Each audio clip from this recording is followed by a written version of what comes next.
Hey everyone, Michael here, and I'm back with your streaming TV news and updates, this time for February 2026. And if you're watching this video, there's a good chance you'll be tuning into either NBC or Peacock sometime this month.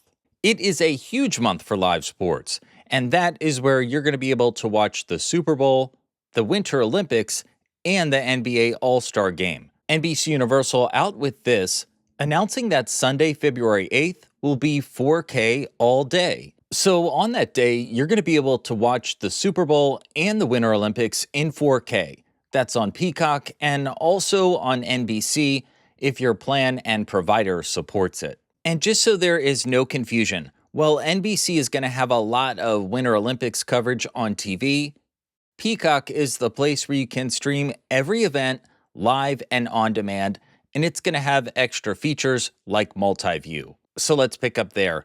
And if you are signing up for Peacock, the Peacock Premium plan is the entry point for all the live sports this month. Do not sign up for this, the cheaper Peacock Select plan, because that tier doesn't include live sports. Look, Peacock has raised prices over the past year, and I'm not seeing a deal directly from its website at recording time. But there are still ways to save, and this one is my favorite, Walmart Plus, which has a 30-day free trial. Once you sign up, you can choose Peacock Premium as your video streaming perk, and yes, even use it during the free trial period. Let's say you only care about NBC and don't have an antenna.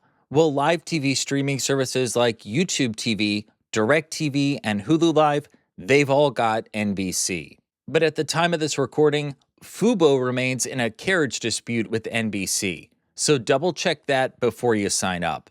And if you're looking for an affordable option, Sling TV offers NBC, but in select markets only. And while we're talking about Sling, the service has just raised prices. This one is a little confusing though, because not everyone is affected. This price increase affects some Sling Blue customers, so not Sling Orange. And what this really comes down to is how many local stations you get with Sling Blue, which can range from 0 to 3, just depends on where you live. If you get no local channels, the price stays the same, $45.99 a month. But if you get 1 or 2, you'll now pay a new $4 a month surcharge for locals. And in the handful of markets where Sling has 3 local stations, the total price now comes to $54.99 a month. And it's too bad, but Sling doesn't offer a way to opt out of locals and pay a lower price if they are included in your area. So how much are you paying for streaming TV, internet, and phone service to start the year? I asked, and here's what you told me. Take a look. Let's start with streaming TV. And 44% of people who responded say they're paying under $50 a month. But at the same time, a whole lot of people are paying over $75 a month. And that's the group that I'm hoping can make some changes this year, leaning into cheaper bundles and rotating standalone apps. Now, the results for internet service are interesting because they're kind of all over the place. My takeaway is that if you're willing to try a non-fiber provider, you definitely get into one of the lower ranges. Some of the cable and 5G options are right around the $50 mark. And for phone plans, this is pretty encouraging. Well over half the people who responded are paying under $50 a month per line. A good chunk of them even under $25. And I like seeing all the mentions of low-cost providers in the comments. Back when I started, the big savings was with cutting the cable TV cord, so the streaming TV portion. But now I'd say it's more about internet and phone, and increasingly, providers are offering pretty good discounts when you bundle both of them.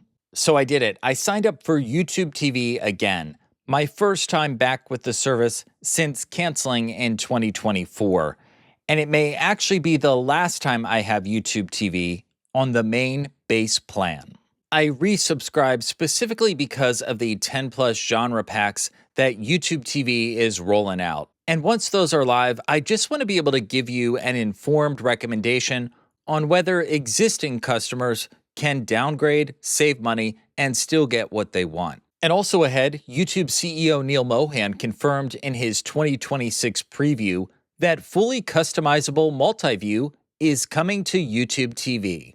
I've been hearing from a lot of you about this because as it stands now, multi-view is limited to pre-selected streams. All about to change. And something you may have noticed, a new live guide rolling out on mobile devices. It looks a lot more like the guide on your TV set. So now you can easily scroll ahead to preview content and long press if you want to preview a specific program, read the description, or add it to your library. One more quick note, you may have seen this on my community tab. The $10 off for 6 months offer is back again for some users, and some people have seen it for the first time. To check, log into your account from a web browser, not the mobile app, then go to Settings, Membership, and Manage. This one is targeted, so not everyone is gonna see it. Usually in these videos, I'm using a Roku device like the one right behind me, but I've got Fire TV on a secondary TV, and I want to tell you about some changes on the way. So why don't I show you? This is the Fire TV interface that you're used to. I'm seeing ads at the top, the main navigation in the middle, with shortcuts to apps to the right of that, plus all the featured content below. Now here is what the new interface is going to look like according to Amazon's news release.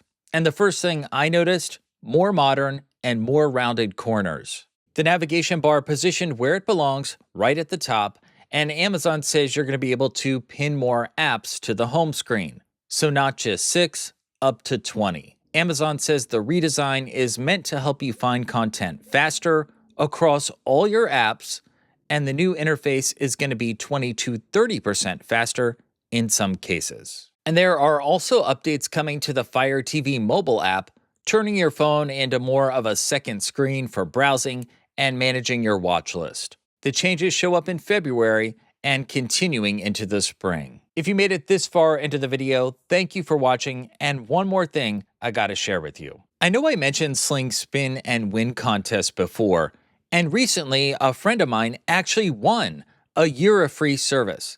But customer support initially refused to honor it. The way I understand it, Sling told her she wasn't eligible because she had a short-term pass. But even Sling says no purchase is necessary. The contest is open to Sling users, both free and paid.